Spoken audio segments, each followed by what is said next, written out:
We Can Do It!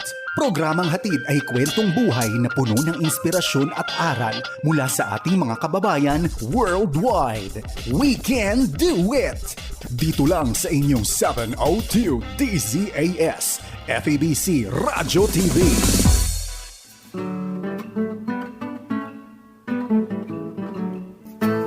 Magandang araw po sa inyong lahat mga kaibigan. Ito na naman po ang ating palatuntunang We Can Do It! Itong ating program po ay We Can Do It ay napapakinggan sa FEBC Radio TV, sa Facebook at sa YouTube channel ng 702 DZAS FEBC Radio TV, at ganun din of course. We are so blessed na nakikita din tayo sa TV sa Channel 185 sa GCTV tuwing Sabado alas 6:30 ng umaga. Yan, Ate Maru, so iuulitin itong palatuntunan ito sa Sabado po. Yes. Yan, para dyan sa Channel 185. That's Yan, true. so ang ating pong guest, itong palatuntunan ito ay mapapanood niyo po uli sa Sabado. Yeah. Well, Ate Maru, we're so thankful sa lahat po ng mga nagko-comment sa Facebook pages natin pagka ini-stream ho natin itong palatuntunan. Thank you so much. And Ate Maru is so masipag na sumasagot po sa inyong mga comments. Ako po ay taga-basa lang at taga-like lang. Right. And we're so thankful for that. Balitaan niyo po kami, kwentuhan Yes. niyo kami. These are encouraging words for us. Anything na nilalagay po ninyo doon ay we take it as an encouragement. That's true. At siguro sana one day hindi na tayo mag-stream yung ganito. Yung talagang face-to-face. Magkakitaan. Ano kaya tan? Well, pagdating na ng Panginoong Jesus, wala na, hindi na kailangan itong mga technology ito. Oo nga, face-to-face, every face-to-face, day, every minute of the hour. Pupunta ako sa iyo dyan sa Pilipinas. Oh Uy! yeah, Nandun na ako. gano'n na kaagad. Diba? Hindi, sinasabi mo pa lang, nandun ka na. But we are so happy talaga to hear from you guys, even though you just say, Ate Maru, we're listening all the way from, San Pedro, Laguna. Yes. We are so blessed to know that you are listening.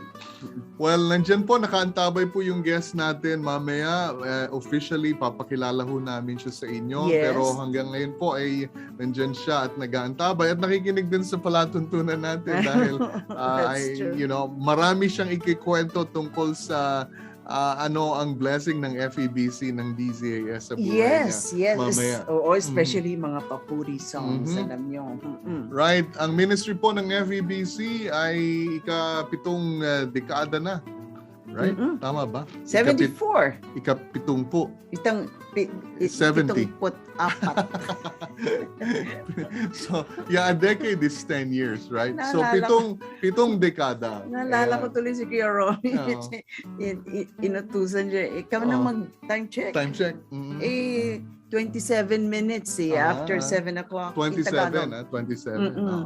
Ang oras mga kaibigan ay 70. 17. Paulit-ulit. Natatawa ako. But anyway, God bless you, Kuya Romy. We love you. We love you. So mga kaibigan, ang FEBC po ay ang DZAS, ang Papuri, ang lahat po ng bumubuo ng ministeryo ng FEBC ay nagpapasalamat sa Panginoon. That's yung true. hamon niya sa atin, and we're still moving strong and going strong sa tulong po ng Panginoon. Amen. And we're looking forward for more languages. In fact, ang mga languages natin ngayon ay 145 languages na ang inaabot natin. Ang nagagamit nating stasyon, 149 stations sa 50 bansa. At we are getting 148 million listener engagements. Ooh. Yeah.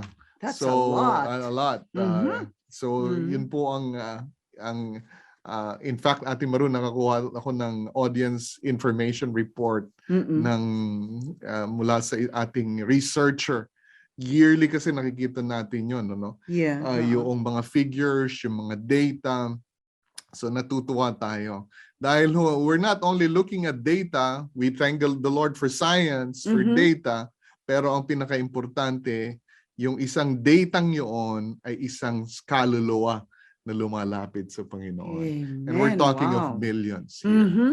And I'm just so happy habang tinitingnan ko yung ating screen ngayon yung ating kapatid mamaya na ipapakilala natin na isa sa maraming mga taong nakakilala sa Panginoon through the ministry. Now, going back to FEBC International, ang ating nga pong ministry, meron ho tayong work sa Cambodia, meron rin ho tayong work sa Thailand. Sa Thailand ay meron tayong 17 ethnic languages doon. Oh, wow. Kaya ang habol natin, ang puso po ng FEBC ay go back to the heart language. You know, na narinig natin ng ating guest natin, si Pastor Raymond last week, na gumawa siya ng awitin para nga sa mga bata na mga Pilipino. Kaya sinulat niya yung heart language song para sa, and ngayon pinagpala ng Panginoon yung awiting yon. So we go to the languages. Sa Cambodia po, meron tayong tinatawag na Cambodia Community Bible Institute. At ito po ay sa pakikipagtulungan ng mga simbahan. We go to the churches, nagtuturo tayo ng Bible, New Testament, and the book Old Testament and New Testament. Pag-aaralan po yan sa lingwahe po ng Cambodians. Yeah. So it's called Khmer. Yun ho ang lingwahe nila. Kaya, you know, from there, we partner with them. Meron rin ho tayong disciple-making movement in partnership ng FEBC Cambodia sa ministry as we go to different places. And I mentioned to you, I'm always involved. I'm still involved with the ministry po sa Thailand. And ito lamang po ay 2 letters na babasahin ko sa mga responses po ng mga listeners natin from Thailand. Ito pong si Miss N na taga Bangkok, hindi natin nilalagay kasi yung buong pangalan natin no? For privacy sa mga listeners natin. Yes. Ito, listener natin sa Bangkok, nakikinig po sa programang This Life Has an Answer.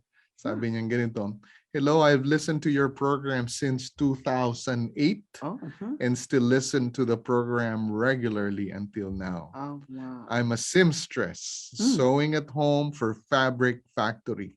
Sa Thailand, maraming mga factories na ganyan. "I'm older than 60 years old. During the pandemic, there were not many works to do, but because the owner of the factory is kind, he still provided me some work." Salamat sa Diyos sa mga ganyang mga owners ng factory na talagang nangangalaga sa kanilang mga manggagawa. Sabi niya, "I'm not physically very strong lately. I felt pain on my leg. I live alone without family, but thank God for providing me some works and take care of me every day. Thank you to the team for your encouragement. Listening to your good content program is very encouraging." So kahit po yung mga programang yan na simpleng-simple ay it's a good content, good information, good. Biblical yun. Whatever is good, whatever is noble, whatever is lovely, think on these things. Amen. Kaya ho tayo ay good news. Yes.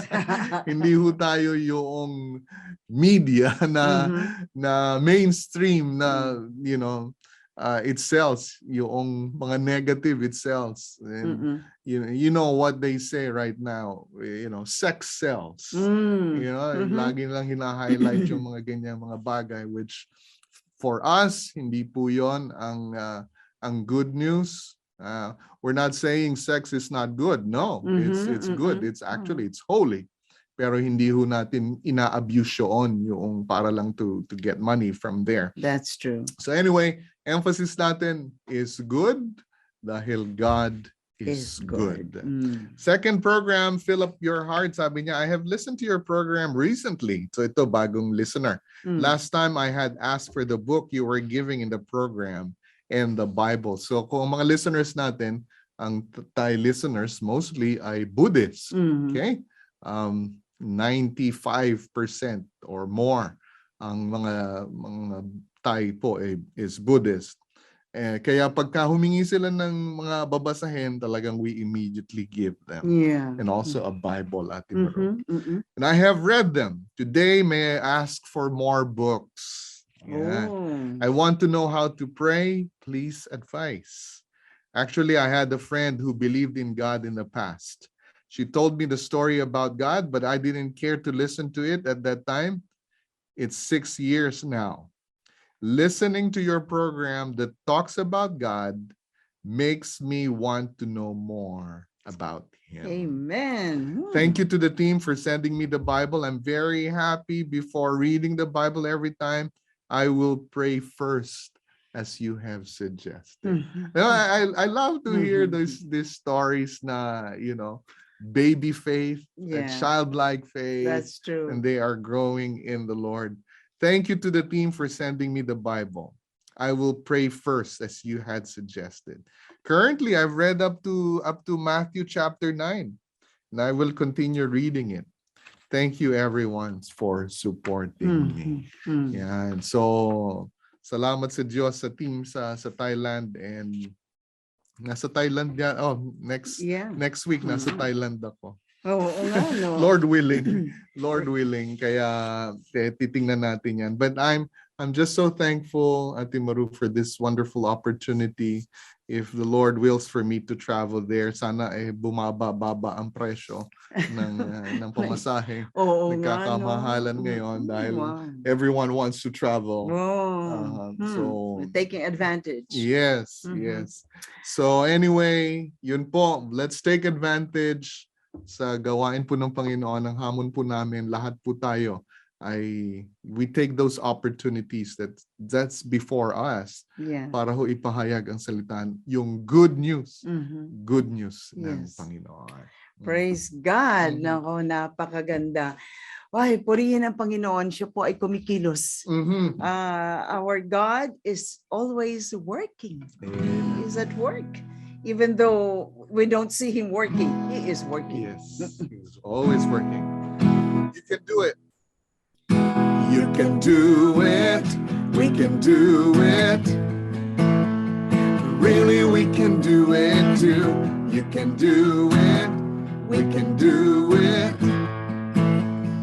Really, we can do it too. Yeah. Sa mga bago lang nag-tune in sa atin, kayo po ay nakikinig sa We Can Do It dito po sa 702 DZAS. We come your way every Sunday. At tell your friends about our program. Hindi lang po isa, kundi we can do it. Yan po. And we are so happy today. We have a special guest once again. I'm so excited every program that we make. Right. We meet a lot of people, different kinds of people who love the Lord in many, many ways. Na kuminsan hindi nga natin mai-imagine. We always say this, Ate Maru, pagkatapos ng programa, yung mga ginawa nating programs, we said, we're blessed. Yeah. We're blessed. That's right. And we have been blessed by the Lord. This is our second year of the program, and He never stopped. He never stopped. Our special guest for today was born in Larap, Jose Panganiban, Camarines Norte, a graduate in agriculture at Araneta University, became a pastor for 20 years in his hometown. Then in 2014, he moved to New Jersey, USA. He became a housekeeper in a hospital. He loves music, plays the guitar, but loves the ukulele more. We'll hear about that in just a little while. Member din po siya ng Union Community Bible Church. At most important, he is a DZAS listener and a lover of Papuri music since 1983. Wow. Oh my. Let's welcome to the program Brother Manny Francia Jr. Woo! Yoo-hoo! Brother Manny, how are you? Sa awa po ng Panginoon, mabuting mabuti. Brother Salamat po. Manny, mukhang nasa Canada ka yata, ano? Talagang Opo, my first time in Canada. mawagayway ang flag ng Canada. That's right. Brother Manny, alam niyo, we're so excited when we first came to know each other. Ikaw po ay lumapit sa amin during the Southern Baptist Convention lately last June, last month lang. And kayo po ay medyo umiiyak noon. And pagkatapos kasi kumanta ang Papuri Singers, then you came to me and you hold my hand and you were crying. Oh, please, please, tell us. Hindi ko masyado nadinig ang testimony during that time kasi I was out of the group, no? Somebody called me. Pero ikwento mo naman, Brother Manny, sa amin. Bago mo naging paborito ang mga Papuri Singers, ano ba ang buhay-buhay natin? Yeah, we want to hear that firsthand from you, Brother Manny. Yes, yes, Brother Manny. Okay, I still remember during my college years, the usual thing, yung mga barkada, I'm a member of the fraternity, may mga rumbles during our college years. Pero medyo mahilig na rin talaga ako sa music that time. When I graduated in 1982, sa kursong agriculture. That was the time na I started looking for a job. And for a year, halos wala akong makuha. Wala akong makuhang trabaho. Pero ang isang hindi ko makakalimutang parte while looking for a job ay isang quotation, isang quote from Stephen Grelay nang sinasabi niya, I expect to pass this way but once. Any good, therefore, that I can do, or any kindness that I can show to my fellow creatures, let me do it now. Oh. Let me not defer it, for I shall not pass this way again. Again. Ah, Wow. And that that's was the nice. time, Oo. so sad, my father died in 1983. Yung quote, yung kasabihang yun, ay talagang parang natanim sa puso ko, sa isip ko. Yung pala, meron na palang plano ang Panginoon. When my father died, families came, and then even yung mga nasa US, dumating, and it so happened, merong dalawang missionary, which members of the family, na nag-share sa amin ng gospel. And that was March 6, 1983, when I heard the gospel in 1 Corinthians 15. She was sharing it. Para bang nasa isang madilim na kwarto ako. And then, when I heard the gospel, as if somebody turned on the light. And there I was able to see, parang, ito pala yun. Kaya pala namatay ang Panginoong Jesus. Dahil sa akin. It was so clear, very clear, the time. Kaya, ang ginawa ko noon, I started reading the Bible kasi binigyan ako ng Bible noon. And then, I started reading. I didn't even notice that I've been reading the Bible hanggang madaling araw. Para bang uhaw na uhaw ako. I was so thirsty. Para bang I would say buhay na buhay yung word of God sa akin. But remember, nag-iisa lang ako noon eh. Isa lang akong na-convert na born again. So I've been searching kasi walang local church. I don't have any local church. Yeah. So ang ginawa ko na lang, then somebody, a friend told me, oy, brother Manny, makinig ka ron sa isang radio station, ang ganda. Sabi, ano yun? It was 702 DZAS. And God used that station para dun sa spiritual growth ko. Mhm. I've been listening to it, especially papuri music. Oh. I'm Oo. so really blessed. Mhm. Kaya doon nagsimula yung aking spiritual growth.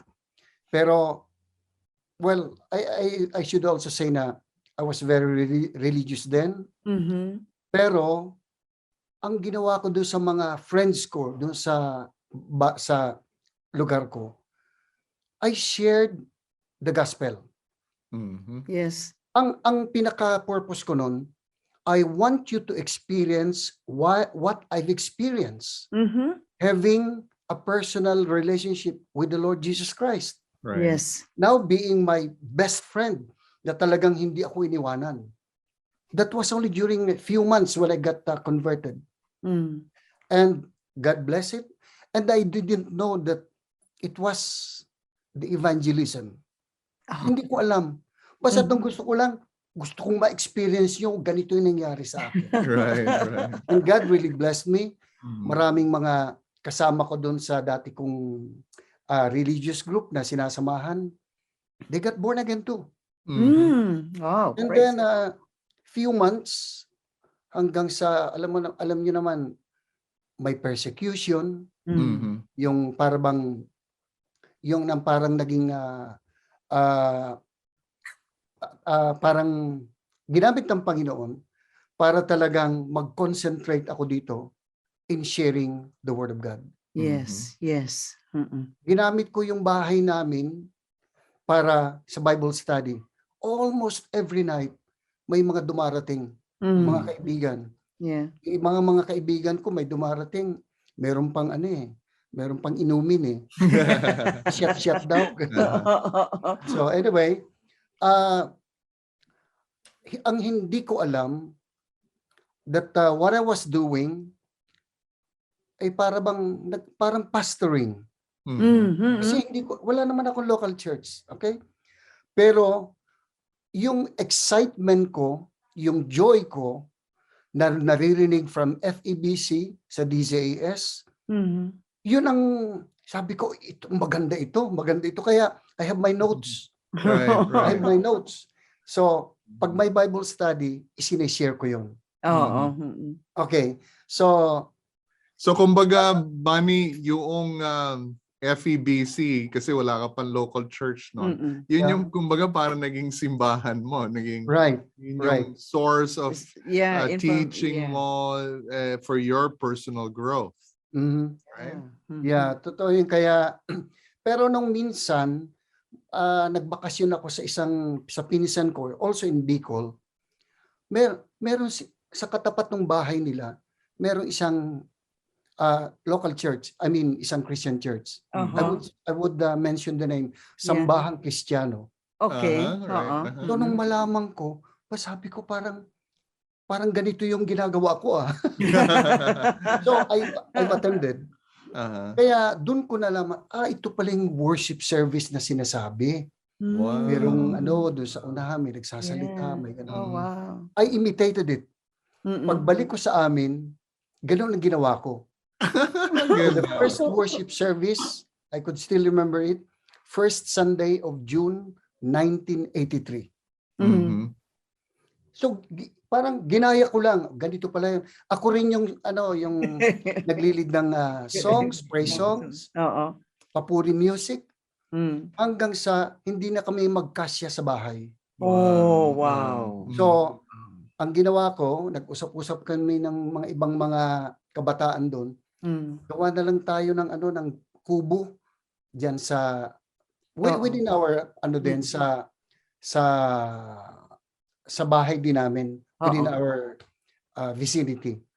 So gumawa kami ng kubo, kami lang, bayanihan, hanggang sa doon na nagsimula, nagtuloy-tuloy, until nabalitaan ng missionary na nagsisimula na ako sa ganyang gawain. Wow. And missionaries came, supported us for a year. Hanggang sa tuloy-tuloy na. Nagtuloy-tuloy na yung paglago dahil At may naging guidance na naging sa akin. simbahan na siya ngayon? Oo. Yeah, oh. Wow. Hanggang ngayon existing? Oh, yeah. Dati sa isang barangay lang, isang baryo, ngayon naando na sa pinakabayan. Oh, Praise Nauna yung God. simbahan. Church planting pa Yeah. agad. that is God.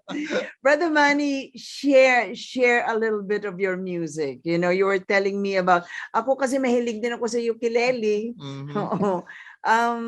Mag-share ka naman ng isang music. I know that your heart is full of music. Kindly, please. Please. Yeah, okay. I love music. I love to play the guitar, but I love to play my ukulele more. Sige. Sige, Brother Manny. Okay, I'm ready to sing and to share a song, isang papuri Okay, para sa ating Panginoon. okay. Ang title po nito ay Muling Sinilang.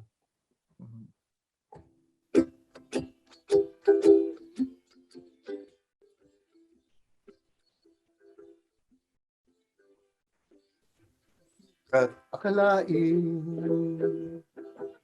buhay ko'y magbabago pa.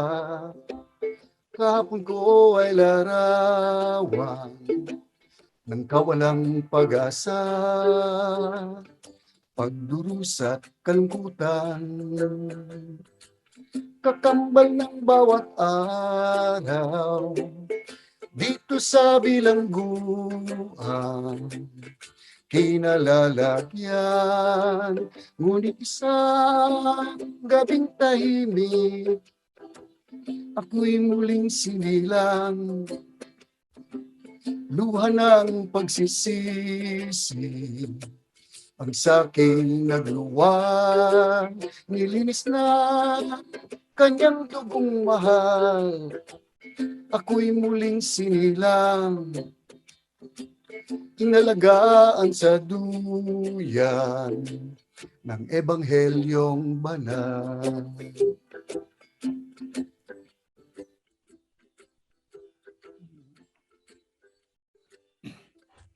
Oh, wow. Wow. Diyos ang lahat ng papuri. Yan ang Ay. narinig ko sa DCAS. Yes. I remember that song. That's a composition of Brother Bill Ojero. Bill Ojero. He's a prisoner before, but became born again. Pinalaya. Pinalaya siya ng Panginoon after almost 19 years in the prison, Bilibid prison. National. Oo, National Bilibid. Yeah, that's right. At saka, I think, dahil dyan sa kanta na yan, I think Papuri 2. Mhm. Papuri 2 na so in-invite siya namin. He was still inside the Bilibid prison. In-invite siya namin na mag-join sa Papuri concert mismo. And I remember very well, binigyan siya ng permit, ano? Mhm. I don't know. Were you there? Papuri? Yeah. Nanonood. Binigyan siya ng permit. That was so powerful. Yeah, very powerful. Naka-orange siya with all the numbers in there. Tapos, may bakal yung kanyang paa Mm. Yeah. na para hindi siya Tatakbo. mag-escape. Yeah. Very powerful. Kung tama yung narinig ko, yung second night, kasi may palabas na yung second night.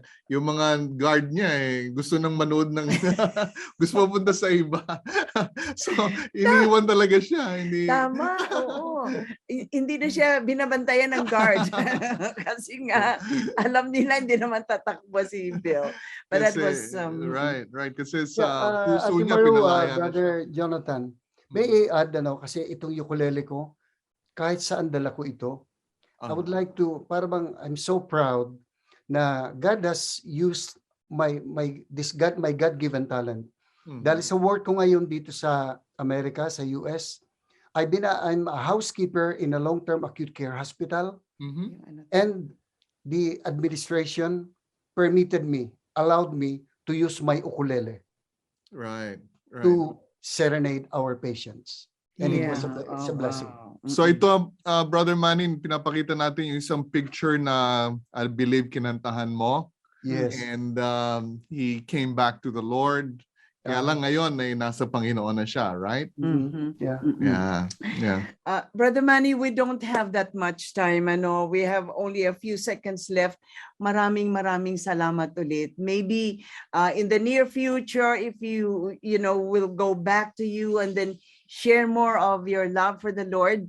At yun ay matutuwa ang ating mga tagapakinig. So once again, maraming salamat regards sa mga sisters mo dyan. Kakarating po muli sa Diyos ang lahat ng papuri. Amen. Amen. Thank you, Amen. Brother Amen. Manny. He can do it. We can do it sa tulong po ng Panginoon. Yes. Amen. We can do it. Yes, we can do it. With Christ who gives us strength, we can do it. Yes, we can do it. With Christ who gives us strength. Ito po ang programang We Can Do It, napapakinggan sa FEBC Radio TV at napapanood sa Facebook Live at YouTube channel ng 702 DZAS FEBC Radio TV. Gayon din po sa channel 185 sa GCTV. Sa pangalan po ni Brother Manny Francia Jr., ako naman po si Jonathan Mortiz. At ako po si Ate Maru Cepeda Javier. Nagsasabi muli maraming salamat. And we'll see you again. It's a date next Sunday dito po sa ating program. We can do it. Bye-bye. Inyong narinig ang We Can Do It dito lamang sa inyong 702 DZAS FEBC Radio TV, agapay ng sambayanan.